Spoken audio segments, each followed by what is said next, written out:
Hoy vamos a hablar acerca de la enfermedad del reflujo gastroesofágico sumado a la hernia hiatal, entendiendo que la enfermedad del reflujo gastroesofágico se puede presentar inclusive sin que haya hernia hiatal.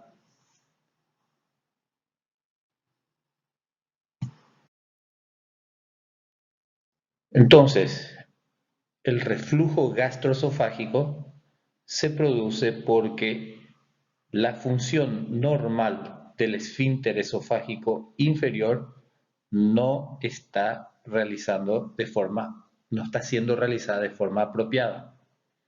En condiciones habituales, cuando el alimento llega al estómago, debe estar cerrado de tal forma que la presión que se genera en el contexto del inicio del acto digestivo, entonces no habrá forma que el contenido del estómago refluya hacia el esófago. En el contexto de que el esfínter esofágico inferior no funcione de forma apropiada, la chance de que el contenido vaya en el contexto de un reflujo y dañe el esófago es muy alta. El esófago no está preparado para la acidez del estómago. ¿Ok?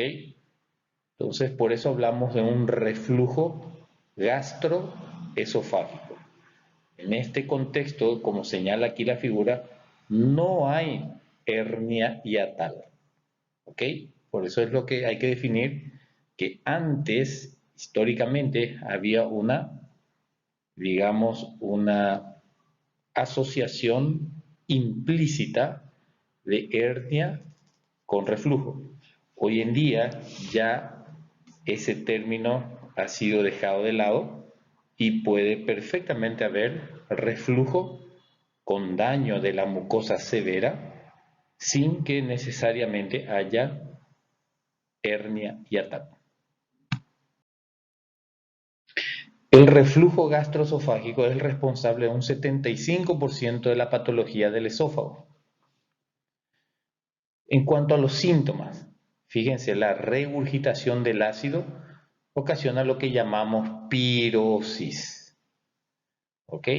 La pirosis es una sensación de acidez retroesternal que efectivamente comienza en el epigastrio y sube, entre comillas, hacia arriba, la región retroesternal.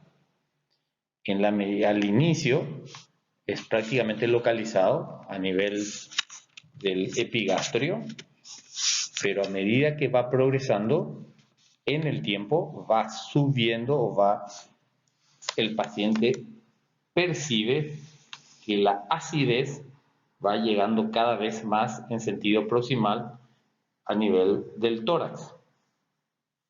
Puede haber náuseas, vómitos, plenitud postprandial, etc. Y eventualmente dolor torácico, disnea, tos crónica, disfonía, pero lo más importante y que lo caracteriza es la pirosis. Esta pirosis se presenta posterior a la ingesta de los alimentos. Puede ser también en ayunas, claro que sí, pero está mucho más relacionado a un periodo postprandial en el momento en el cual el aumento de la presión dentro del estómago como consecuencia de la acción digestiva comienza a ser efectiva. ¿Ok? No está relacionado con algún tipo específico de alimento que ha sido ingerido, porque se produce con cualquier tipo de alimento, puesto que la presión es por el acto en sí de la presencia del bolo alimentario en el estómago, más que por las características o la calidad de la misma.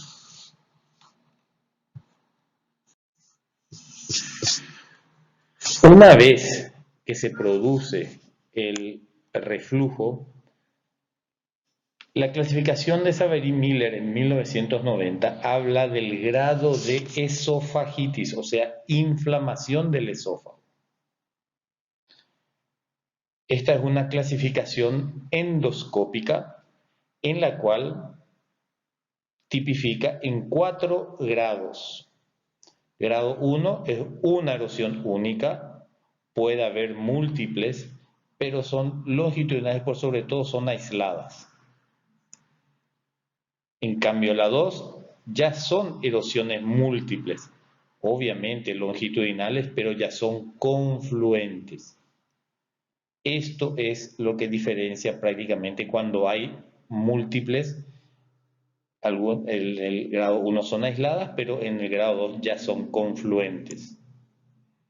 En el grado 3, las erosiones ya son circunferenciales. Fíjense que esto significa de que desde el esfínter esofágico inferior hacia proximal, los 360 grados que corresponde a la circunferencia del esófago ya está tomada por las erosiones. La esofagitis en sí lleva a la erosión de la mucosa y, como les comenté en la lámina anterior, siempre en sentido distal hacia proximal. En el grado 4 ya hay úlceras. Estas úlceras, con el tratamiento y eventualmente el tratamiento posterior o la evolución misma de las úlceras en sí, puede haber estenosis. Estamos hablando a nivel de las úlceras del esófago, metaplasia, o sea, transformación de las células esofágicas en como si fuera una metaplasia gástrica en el esófago, a lo que llamamos esófago de Barrett, que vamos a hablar posteriormente. Entonces, fíjense cómo siempre comienza si es que eventualmente hay una esofagitis grado 4, es porque previamente tuvo que haber tenido grado 1, posteriormente 2, 3 y 4. No va a haber una, digamos, clasificación de 4 sin haber pasado por el resto. Además está decir que depende del momento también cuando acude el paciente, porque si el paciente ya relata que años atrás ha tenido historia importante de pirosis, obviamente ya podemos estar en cualquiera del grado 3 o 4 en el momento de la realización de la endoscopía. Pero lo importante aquí es que debe pasar un periodo de tiempo prolongado para que efectivamente se produzca el paso del 1 al 2, del 2 al 3 y al 4. También en el año 96 hay otra clasificación de los ángeles. Esto hoy en día se está utilizando más, cada vez más, que va del grado A al D, en la cual en el grado A, una o más erosiones mucosas menores de 5 milímetros que no involucran los dos epitelios. Esto es cuando se mira a la endoscopía y ya hay una modificación macroscópica y ya aquí ya habla de tamaño. Erosiones mucosas menores de 5 milímetros.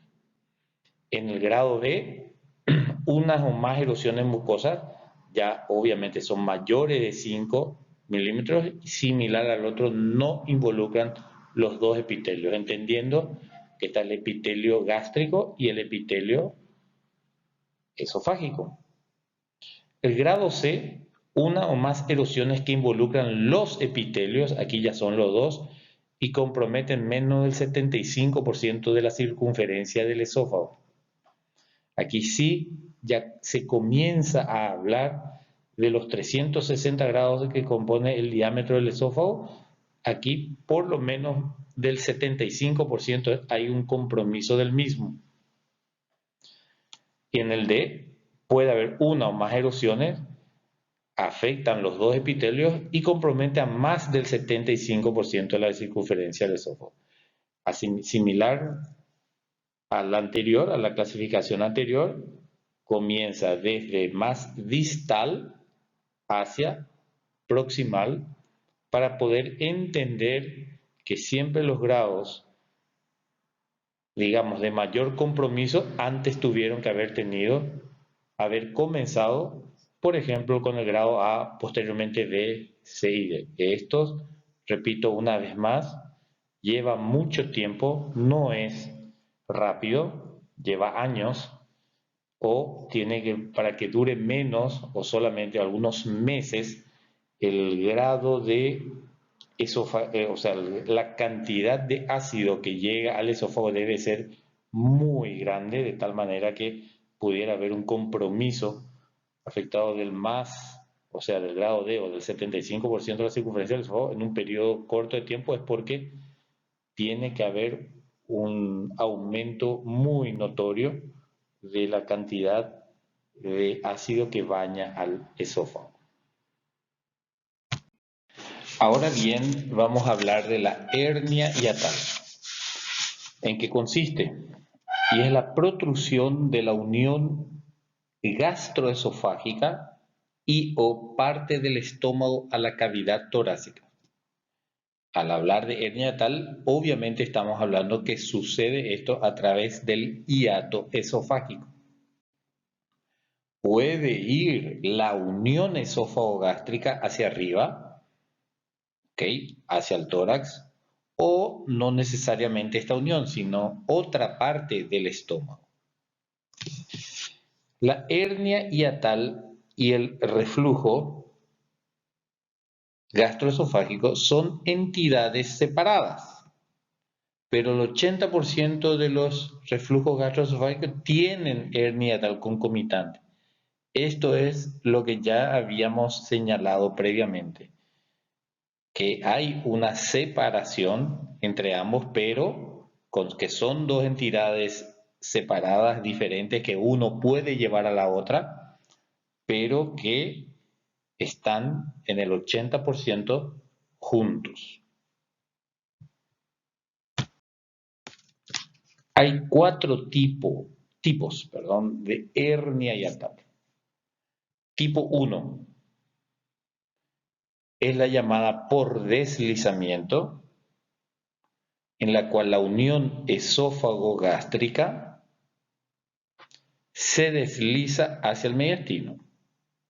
¿Ven? Como aquí el esófago, esta transición ya está por arriba del diafragma. Tipo 2 se la llama paraesofágica, en la cual la unión gastroesofágica está en posición normal. ¿Ven? Está debajo y por eso se llama paraesofágica, porque parte del estómago, que aquí sería el fondo, a diferencia de esto, protruye al lado del esófago. Ven como el estómago aquí sube hasta el tórax, manteniéndose la unión esófago-gástrica por debajo del diafragma.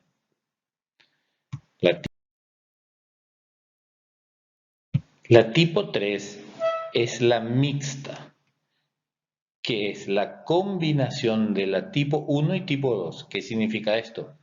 Que hay el tipo 1 cuando sube hacia arriba, sale del abdomen y va hasta el tórax, la unión esófago-gástrica, y tipo 2 es porque también la parte del fondo gástrico protrusiona hacia el tórax. El tipo 4 pasa a ser el tipo 3, ¿ven? Pero se le incrementa la presencia de otra víscera en el tórax. Puede ser bazo, la mayoría de las veces, colon, epiplom o intestino delgado.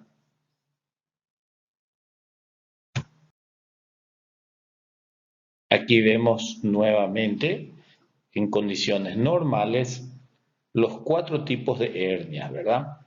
Pero veamos una vez más, el esfínter esofágico inferior se encuentra en la cavidad abdominal en este diseño. ¿Ok? Y aquí en el tipo 1, la unión esófago-gástrica, ven cómo está ya en el tórax. En el tipo 2 se mantiene en el abdomen la unión esófago-gástrica, pero es parte del fondo gástrico la que protruye. Esta es la paraesofágica. La tipo 3 es la combinación de ambas, cuando sube la unión esófago-gástrica, por un lado, y también sube el fondo gástrico, ambos están. Y en la tipo 4 es la tipo 3 en las cuales hay, hay protrusión del esfínter esofágico inferior hacia el tórax, está la hernia paraesofágica, pero al mismo tiempo hay alguna otra víscera que acompaña a esta hernia. ¿Ok? Entonces, estas cuatro son existen estas cuatro opciones. De más está decir de que para que haya una del tipo 4, el tamaño del orificio, o más bien del hiato en sí, debe ser muy superior para permitir el paso de otra víscera. En cambio, en las del tipo 1, no necesariamente tiene que haber un aumento de tamaño del hiato en sí, puesto que sube nada más a través del mismo. En cambio, sí en las que serían del 2, 3 y 4, el aumento del diámetro del hiato esofágico, el hiato anatómico, debe ser mayor para permitir el pasaje de vísceras que habitualmente no deberían pasar por allí. Otro dibujo más, parte del estómago que están el estómago, el esófago normal. Aquí vemos cómo sube en la hernia por deslizamiento. Y aquí vemos cómo la unión esófago-gástrica se mantiene en el abdomen y parte del fondo gástrico es la que protruye hacia la cavidad torácica. En cuanto a los métodos auxiliares de diagnóstico, nadie discute que la endoscopía digestiva alta es la más importante, porque allí ellos pueden ver perfectamente el lugar donde asienta la transición esófago-gástrica y si es que ésta se encuentra por debajo o no del hiato esofágico.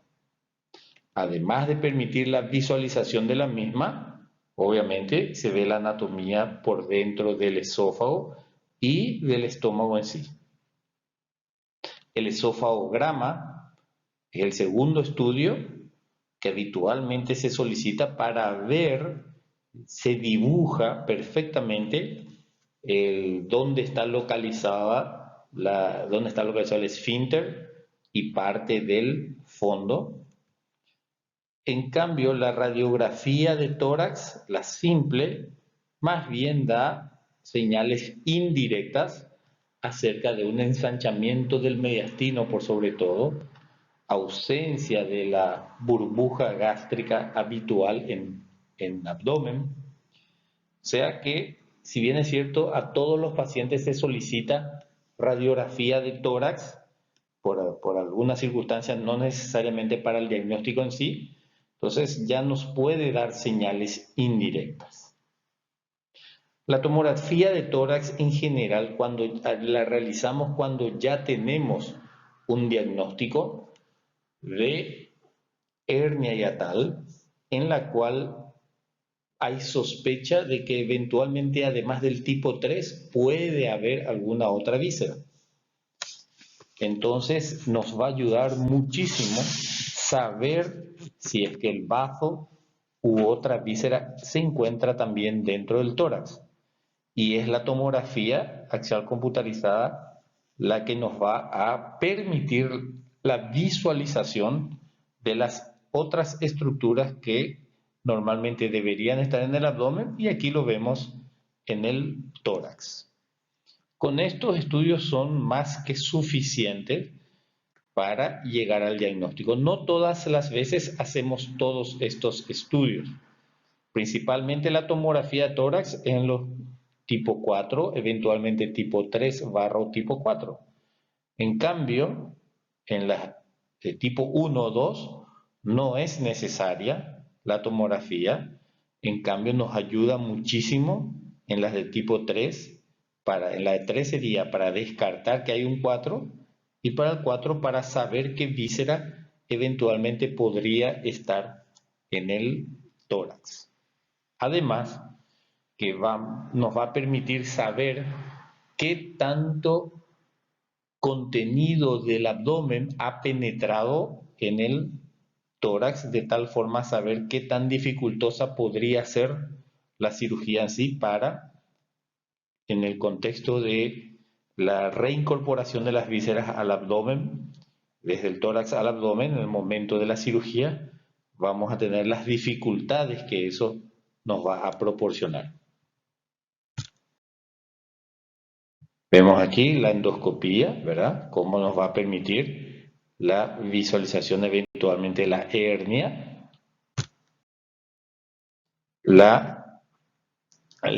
el esófagograma, ¿okay? Aquí vemos cómo se tiñe el esófago y vemos cómo ya parte del estómago ya está por arriba del diafragma y ya se puede señalar la hernia hiatal. En cuanto al tratamiento, podemos hablar de un tratamiento clínico y de un tratamiento quirúrgico. Veamos primero en qué consiste el tratamiento clínico o tratamiento médico. Estos son medidas generales, elevar la cabecera de la cama en el momento que la persona se encuentra durmiendo o en el momento de un descanso, después de la alimentación, ya sea el almuerzo o de la cena. Evitar el uso de ropa ajustada, disminuir la cantidad, aumentar frecuencia de ingesta de alimentos. Esto es de tal forma, la ropa ajustada, esto es muy relativo, no vemos en general que pueda incidir muchísimo en los síntomas. Esto sí, el hecho de disminución de la cantidad de alimentos es para que no se genere suficiente presión dentro de la misma. Y el hecho de aumentar la frecuencia es para saciar el hambre y que la presión por el hecho de que no haya mucha cantidad de alimentos no sea no sea elevada de tal manera a que favorezca el reflujo.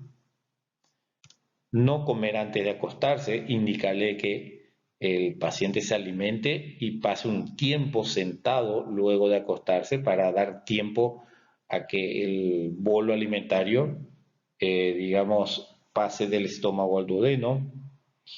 Disminuir el peso en caso que haya sobrepeso. Evitar el consumo de bebidas alcohólicas, café, chocolate. ¿Tiene algo que ver esto en el contexto de que estas bebidas, el chocolate en sí, hace con que tienen un efecto de disminución del tono del esfínter esofágico inferior? Entonces se recomienda la no ingesta de las bebidas alcohólicas, principalmente las destiladas, el café y el consumo de chocolate.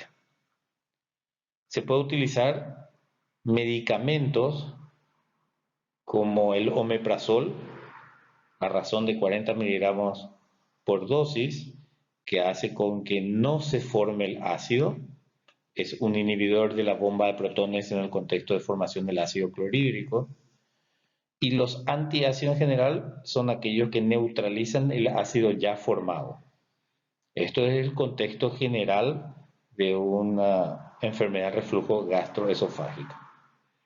Todo esto que decimos que tratamos es en los casos de que haya reflujo. La hernia en sí, si no hay reflujo, puede dar otros síntomas más allá de la pirosis, por ejemplo, una disminución, el hecho de que haya la presencia de víscera que ocupe el tórax, por ejemplo, puede haber un cansancio por la realización de algunas actividades que anteriormente podía caminar alguna cantidad de cuadras, pero hoy en día se ve disminuido debido a que ocupa un espacio y el pulmón no tiene el suficiente volumen en el momento de la expansión.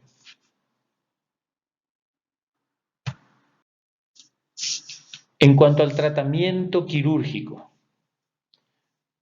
la cirugía consiste en la realización de un procedimiento cuyo objetivo es la realización de una cirugía antirreflujo. Para ello están dos técnicas principalmente.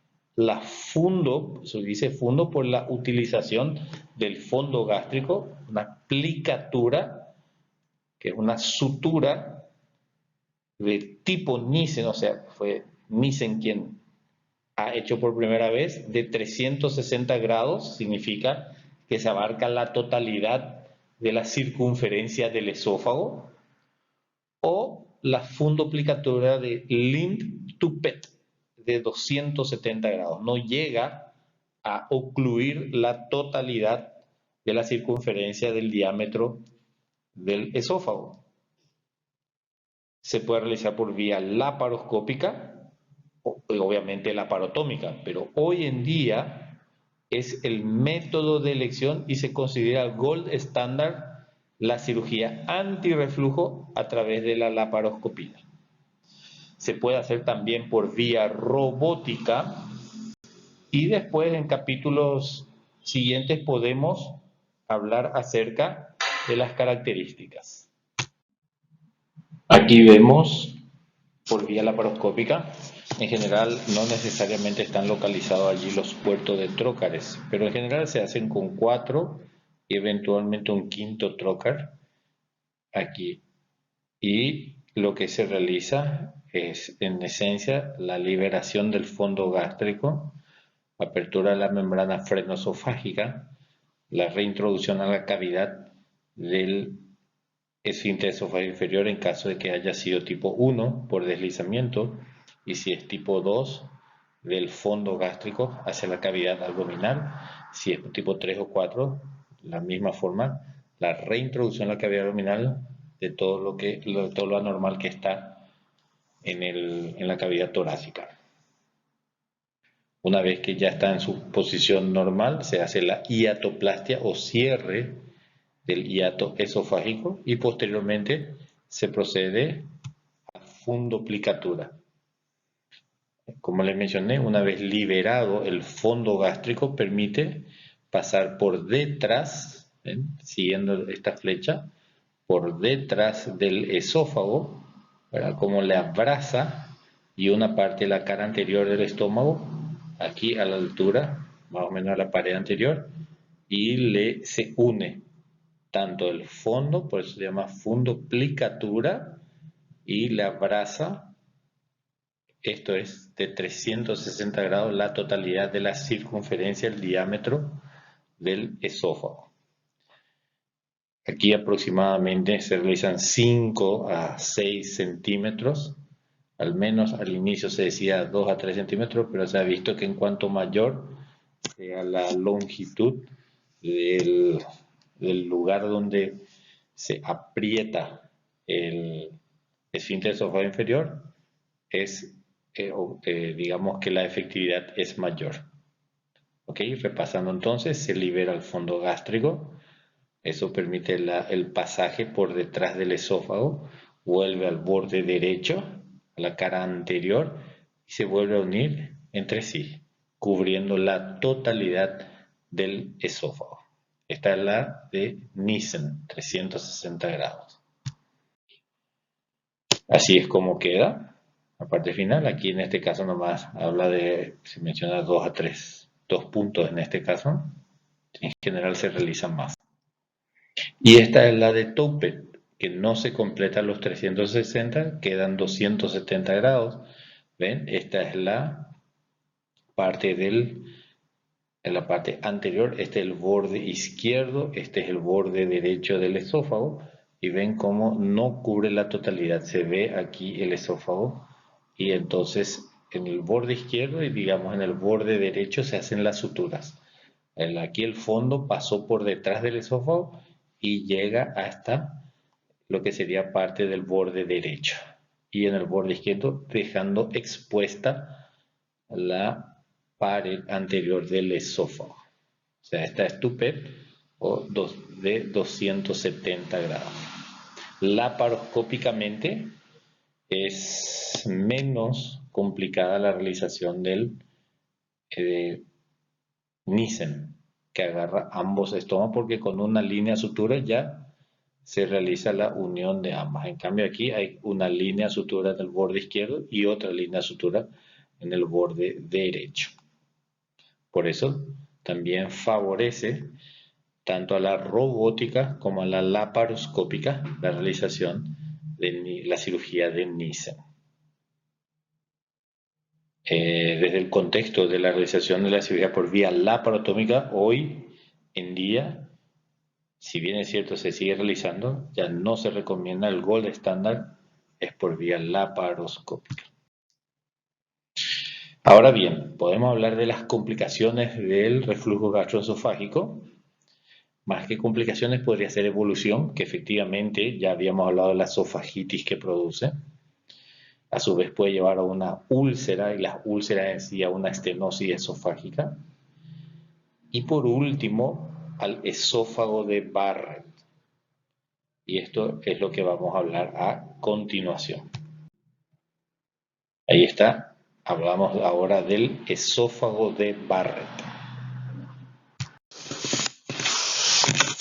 Entonces, el esófago de Barrett, definiendo el mismo, es el cambio del epitelio escamoso estratificado normal. Recuerden, el epitelio del esófago es epitelio escamoso estratificado y se modifica y se torna un epitelio columnar o cilíndrico intestinal secundario a una destrucción continua. La destrucción está determinada por la presencia continua y por mucho tiempo del ácido clorhídrico, descrita por primera vez por Norman Barrett en 1950.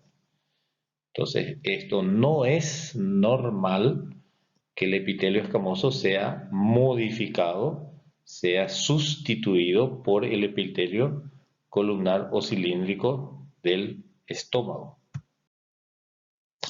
Actualmente la mayoría de los autores lo definen como un segmento, ahora sí ya entra el contexto endoscópico, una visión endoscópica, en la cual se visualiza la metaplasia intestinal de cualquier longitud, ¿okay? O un segmento de 3 centímetros, que puede ser o más, de reemplazo del epitelio esofágico por epitelio cilíndrico. Estos 3 centímetros obviamente están desde el sentido del esfínter esofágico inferior, que sería lo más distal, hacia proximal, hacia el esófago.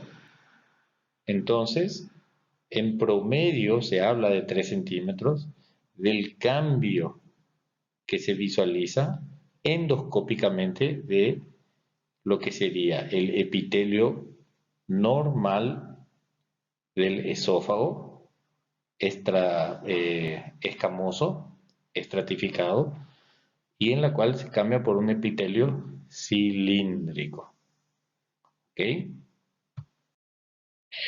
Entonces, ¿qué es lo que se ve a nivel microscópico?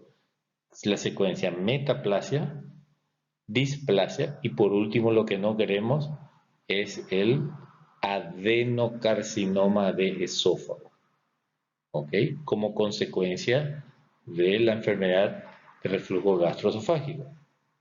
Entonces, la displasia de bajo grado en 15 a 25% del paciente con esófago de Barrett y 5 a 10% de alto grado por año.